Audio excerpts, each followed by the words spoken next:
What are the biggest challenges in the automotive diagnostics? Well, at the moment there is a lot of challenges. I think one of the main ones is a transition from the ECUs that we have today that are CAN-based to the new high-performance computing units. So that's gonna be a disruption in the way that diagnostics are made. So the base challenges remain. You have to build cars right, so you have to configure them properly, and you have to fix the errors. That's not changing. The way that it's being done is going to have a big change in the future. How does connectivity impact automotive diagnostics, in your opinion?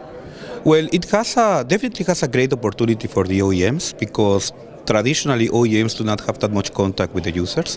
The contact is done through the workshops, and connectivity allows them to have a better understanding of what the user does to the cars.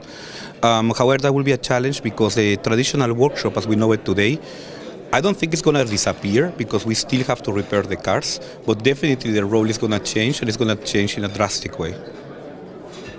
You talked about a few scenarios in your presentation. Can you please explain them to us shortly, and also what do you consider the most important one?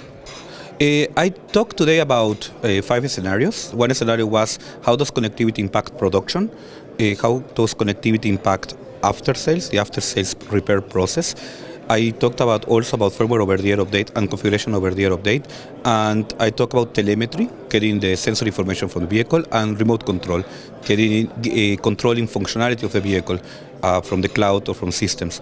All of them are important, definitely. In the short term, the one that is going to bring the most benefits to the OEM is getting a proper firmware over-the-air and configuration of the air process established, because that has a huge cost advantage for them. But eventually all of them will become important, especially the after-sales repair experience, main point of contact for the OEMs to the customer. And of course, what the customer expects, everything related. I want to control my car, I know where my car is, and I want to know what is the status of my vehicle. Those will enable new business models that we don't have today. Are there any other aspects that are very important in regard to this topic? Yes, definitely. My colleague Steve Nicolin from Iconic Motors mentioned some of them. As we move into autonomous driving, there will be a lot more of free time in the vehicle, and we have to think what people is going to do in this free time. And a lot of things they are going to do is they want to be entertained or they want to be productive. So connectivity is mostly about keeping people entertained and productive. All of the things that we are doing with diagnostics are basically an enabler for having the vehicles in the field, but that's not the part that the users are actually going to see or face. What do you think about this event? The event is really nice. I think this is the 5th time that I have participated, probably the 4th time that I had a presentation.